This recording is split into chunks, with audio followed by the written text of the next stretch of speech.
In this episode, I'm taking a look at another brand new 2023 release, and this time it's the latest addition to the Givenchy Gentleman line of fragrances. This one goes by the name of Gentleman Society, which goes off in a slightly different direction to the other flankers in this line. And as soon as I smelled it, I was instantly reminded of another fragrance that I have in my collection, but I couldn't quite put my finger on it for a while. But then as I was going about my daily business, it just popped into my head. So to find out which one I'm referring to, as well as everything else you need to know about this one, stay tuned to this episode of Mags Frags.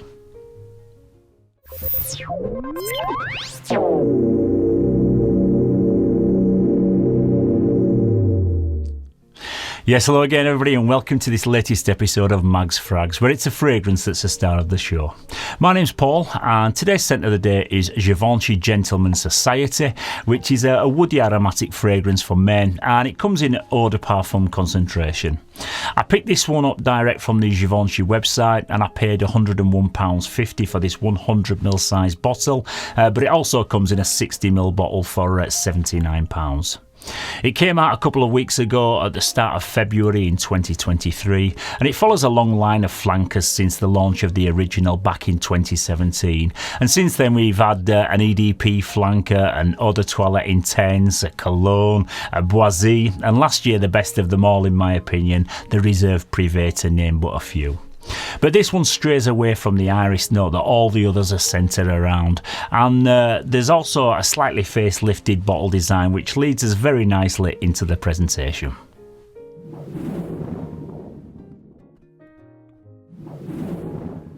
So into the presentation, and because I bought it direct from the Givenchy website, it arrived in a really nice little gift bag, which also included a couple of free samples, and also I got this 12.5ml travel spray, which I'll probably end up putting on eBay just to recoup a £10 or £15 off the purchase price of my bottle. The box comes in a metallic mirrored finish on the front and also on the back, and then around the sides you've got this like gloss black and then some gloss black branding on the front there.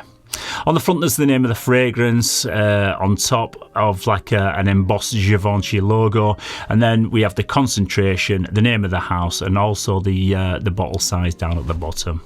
At the top is another logo, and at the bottom is where you'll find all your product information, your barcode and your batch code. And after about 2 minutes of handling this one, as you might be able to see, it does get covered in fingerprints. The bottle has had a refresh, and it's slightly different in shape and design to the previous flankers, and I do think it now looks a little bit more modern, but you can still tell that it's a Givenchy Gentleman fragrance. It's an opaque glass which is actually painted on the inside, and then you get a clear section down at the bottom, and I think it looks really stylish, especially with this new chrome accent on the front. There's a plastic click-on cap with a Givenchy logo at the top, and you also get another logo there at the top of the atomizer. Once I've covered my face up, there you go.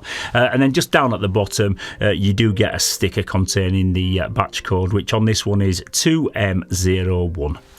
The spray quality is pretty decent enough, and overall I like how this looks, but it does get covered in fingerprints, and call me old-fashioned, but I personally preferred how the older bottles looked.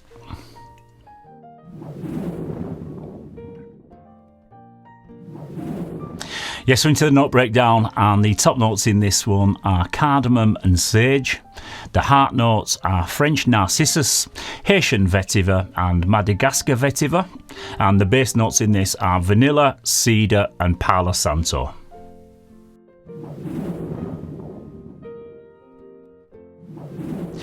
So this one opens up fairly sweet, and you do get quite a lot of the vanilla straight away, but then you also get hit with a fresh blast of spiciness from the cardamom and also the sage. And no, before you ask, it's absolutely nothing like La Nuit de l'Homme, to those of you out there that see that cardamom note and instantly kind of marry the two together. The cardamom isn't really that prominent on its own in this one, and it blends with the sage just to give you that brief blast of airy freshness in the beginning. There is also a bit of a dry, dusty iris-like powderiness that's just lurking in the background. It doesn't stick around for that long, which is obviously coming from the 2 florals and the 2 vetiver notes.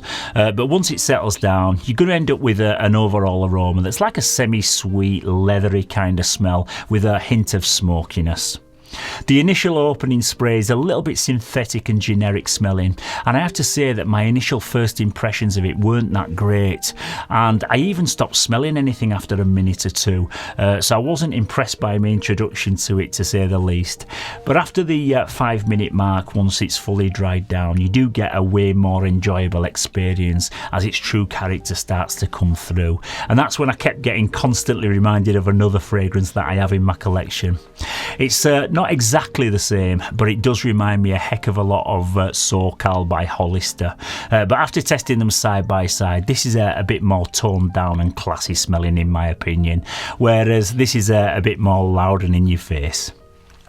You will also pick up on a fair bit of the smokiness in the heart of the scent, and on the odd occasion it has even given me a brief Carlisle vibe from Parfums de Marly, but it is only a fleeting reminder for me, and it's the SoCal that I'm constantly reminded of, and you do get that leathery, smoky, woody depth, but somehow it manages to stay smelling quite summery and bright, with the light powdery florals remaining throughout.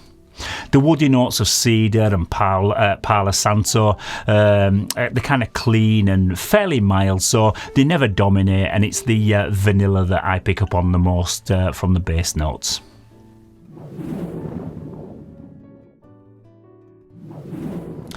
Yeah, this is a very versatile fragrance with a soft, charming and elegant character, so I'd say it's an absolute perfect office scent to pair with a really nice suit, and it will have you smelling really classy in the workplace, and you'll be getting plenty of compliments from your colleagues.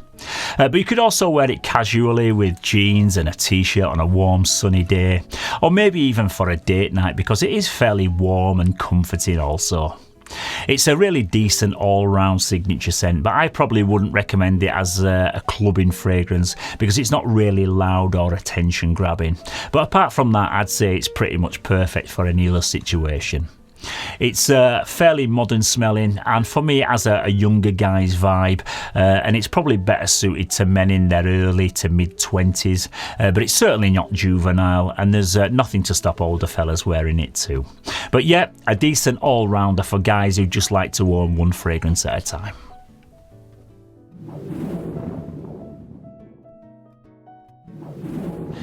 Yeah, this one's an Eau de Parfum concentration, and like I mentioned earlier, I thought it was a little bit disappointing the first time I sprayed it, because after the initial couple of minutes I did seem to lose connection with it, and I thought it was going to be a weak performer.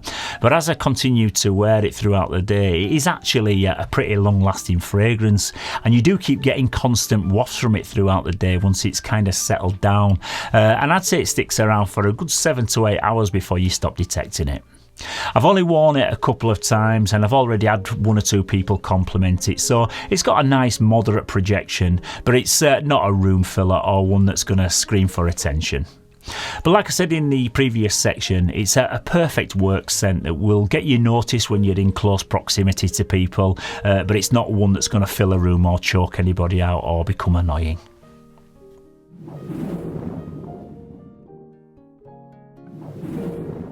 Yeah, this flanker is definitely a sidestep away from the previous releases in the Gentleman lineup, and I think it's a touch more modern and youthful smelling than the flankers that have gone before it, but in my opinion, although it smells absolutely lovely, it's just a little bit too safe and a bit too generic for me personally, and I still prefer the Reserve Privé from last year, which remains my favourite in the whole lineup. This does smell really good though, and anyone that isn't a collector or a fragrance enthusiast will walk into a department store and smell this on a tester strip and think it smells absolutely amazing. But my advice to anyone watching this video would be to pick up a bottle of Hollister SoCal. It's half the price, smells very similar, but it projects more and it lasts longer.